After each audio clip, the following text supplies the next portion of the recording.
greater than 30 is sufficient. If you see the report, so vitamin D level unit is very important. Either it is in nanogram per ml or it is in nanomole per liter. If the report is in nanogram per ml, then we have to see these findings 20, 21 to 29 and 30. And if you get the report in nanomole per liter, then you have to multiply with 2.49 to get the value in the nanomole per liter. In our institute, in our Medicity, we get the report in nanogram per ml. Then sign and symptoms already covered by Dr. Aruna. Laboratory findings is also covered by Dr. Aruna. Then methods to assess. She also told different methods, list of different methods, and she told that the best is the liquid chromatography. I want to just tell you that in our institute we are using fluorescence immunoassay to detect the vitamin D level.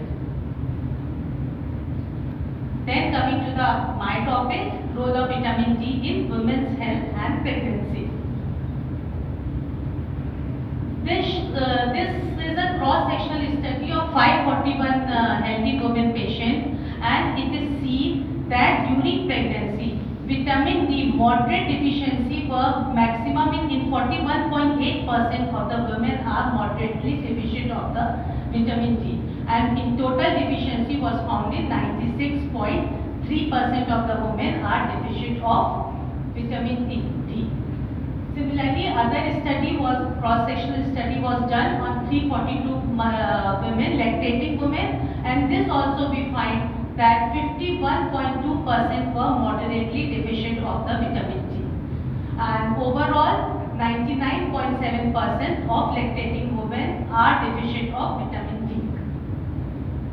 Then vitamin D, what is the role of vitamin D during pregnancy? What is the effect of vitamin D? So this slide shows that effect on the mother and the effect on the fetus.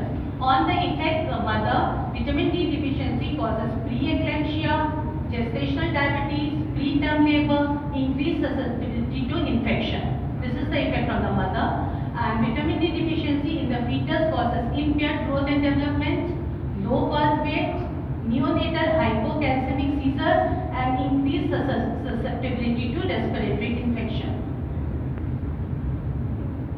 Coming to the effect of vitamin D on placental function, it is seen that the suboptimal vitamin D action on placental tissue might lead to extravilous invasion and altered placentation. Placentation is altered, which leads to preeclampsia.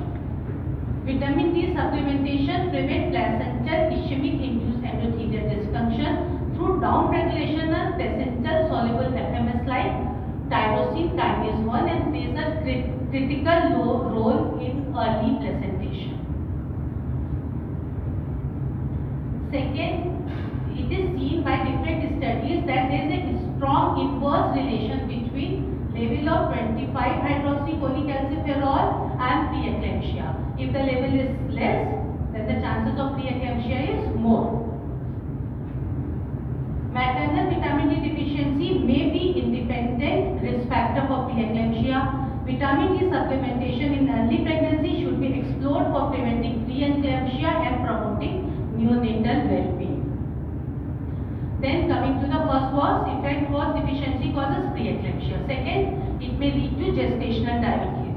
Different study has not clear control on gestational diabetes, but as Dr. Aruna told that vitamin D deficiency otherwise, even in a non-pregnant also, is a predisposing factor for diabetes. But definitely vitamin D deficiency causes insulin resistance. The vitamin D deficiency results in insulin resistance that is well established. And because of insulin resistance, they promote gestational diabetes.